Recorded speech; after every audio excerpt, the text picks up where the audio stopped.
شيء غريب حدث في الوطن العربي. العديد من المسلحين تبادلوا النيران بأسلحة غريبة.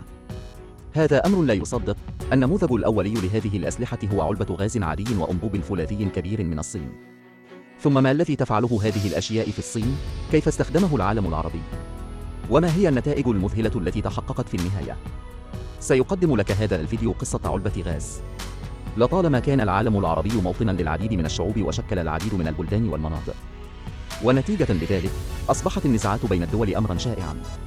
إلى جانب البريطانيين وجدوا نفطا ثمينا هنا، ومنذ ذلك الحين استمرت القوى الغربية في إثارة المشاكل في العالم العربي بحثا عن ثروة ضخمة.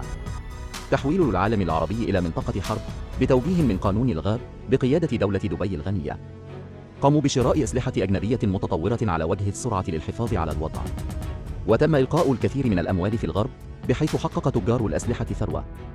وبعض الدول والمنظمات المسلحة التي لا تستطيع تحمل تكلفة الأسلحة المتقدمة وجدت أيضا طريقة أخرى لتطوير أسلحة ذات قدرة فتاكة بشكل مستقل. والأكثر إثارة للدهشة هو أن المواد الخام للأسلحة تأتي من الصين. وعلبة الغاز الصينية في العالم العربي تسمح لنا برؤية مشهد غريب. أي شخص يقود جرارا أو شاحنة صغيرة فيتوقف فجأة بينما القيادة، ثم يطلق صاروخا بسرعة يركض بعد القتال، مما يجعل الناس لا يقهرون. يمكن رؤية من حطام انفجار الصاروخ هذا أنه علبة الغاز الشائعة في القرى والمدن الصينية. هذا شيء مروع للغاية. علبة الغاز التي تم التخلص منها تدريجيا في الصين حققت إعادة توظيف في العالم العربي. فكيف فعلت هذه الجماعات المسلحة ذلك؟ الأول كانت علبة الغاز في العالم العربي. تم استخدامه بالفعل للطهي، ولكن مع مرور الوقت تم اكتشاف علبة الغاز من قبل القوات المسلحة المحلية. ببساطة ملء الجزء الداخلي من علبة الغاز بالمتفجرات في نهاية علبة الغاز، ولحام أنبوب فولاذي غير سلس مملوء بالأسمدة والسكر كمعزز، بالإضافة إلى قنبلة يدوية من العيار الصغير كفتيل. وكان صاروخ بسيط جاهزا، وكان سعر علبة الغاز بين 40 و150 درهما. حتى الجماعات المسلحة التي لديها أموال أقل يمكن أن تخزن علبة الغاز حسب الرغبة. وما يفاجئهم أكثر هو أن عندما تنفجر علبة غاز 19 لترات، فإنها تعادل 150 كيلوغراما من متفجرات فاصلة TNT، وهو ما يشبه انفجار 3000 قنبلة يدوية في نفس الوقت. في القتال الفعلي يمكن إطلاق قنبلة الغاز مباشرة دون اشتعال، وذلك باستخدام القوة الخارجية للتأثير للتسبب في تصدع علبة الغاز. ويتم رش الغاز المسال عالي الضغط في علبة مباشرة، ويتوسع على الفور 700 مرة. ويمكن لموجة الصدمة القوية المتولدة أن ترفع العدو، وبمجرد أن يستنشق البشر هذا الغاز فإنه سيسبب أيضا أضرارا خطيرة للغاية ولا رجعة فيها للرئتين. بالإضافة إلى ذلك، عندما يتم إطلاق قنبلة علبة الغاز باستمرار، يمكن أيضا خلط الغاز القابل للاحتراق في خزان الغاز مع الأكسجين في الهواء. وبعد مواجهة اللهب المفتوح الناتج عن الانفجار الأول، سوف يشتعل وقود الغاز على الفور، مما سيؤدي إلى انفجار ثان أكثر فتكا، مما قد يتسبب في تأثير قصف العدو بشكل متكرر وزيادة تأثير القتل لعلبة الغاز. ليس ذلك فحسب، فقد تم أيضا تحديث قنابل اسطوانات الغاز بسرعة.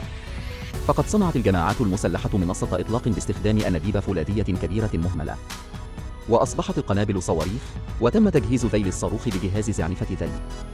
وهذا الجهاز يحسن الدقة بشكل كبير، ويمكن أن يصل المدى إلى كيلومترين، مما يخلق سجلا رائعا لتسوية طابقين بمدفع واحد. ومن أجل تطبيق حرب عصابات مرنة للغاية، تقوم المنظمات المسلحة أيضا بتوصيل بكرات بالقاذفة لتحقيق الإطلاق أثناء التحرك. عندما يتم وضع قنبلة الغاز على جرار أو شاحنة صغيرة، أصبحت برجا متنقلا صغيرا فاصلة يمكن قيادة هذا البرج المتنقل الصغير قيام بدوريات في أي وقت، وتتوقف وتطلق النار عندما وجدت الهدف. وهزم جيش الحكومة المحلية تدريجيا بسبب القصف.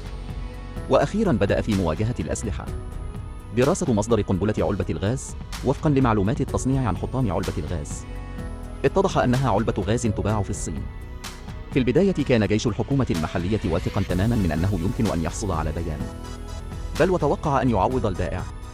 لكن البائع الصيني أخبر جيش الحكومة المحلية أن علبة الغاز كانت تباع كأداة للطهي. من يعرف أنها تستخدم لصنع الأسلحة؟ هل كان الشخص الذي قتل الناس بسكين المطبخ؟ وكان عليه أن يذهب إلى البائع الذي باع سكين المطبخ لطلب تفسير. بهذه الطريقة عاد جيش الحكومة المحلية دون نجاح. في الواقع لم تجرؤ الحكومة المحلية على حظر علبة الغاز المدنية، ولم تستطع تحمل الجماعات المسلحة المحلية لقصفها بقنابل علبة الغاز. وقعت الحكومة المحلية في معضلة، لكن سرعان ما انقلبت الأمور، لأن طريقة إنتاج هذا السلاح كانت بسيطة للغاية. لذلك سرعان ما تعلم جيش الحكومة المحلية طريقة الإنتاج، ونجح في صنع قنبلة غازية. لذلك أصبح جيش الحكومة المحلية والمنظمات المسلحة عملاء مخلصين لعلبة الغاز.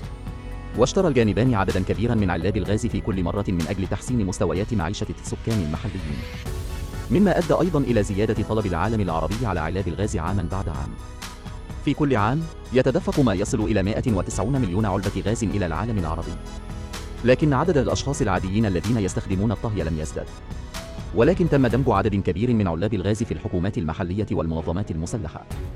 ومنذ ذلك الحين حقق الجانبان نتائج جيدة باستخدام قنابل الغاز، لذلك حدث حذوها المزيد والمزيد من المنظمات المتطرفة، وأصبحت قنابل الغاز أسلحة حرب العصابات الحقيقية في العالم العربي.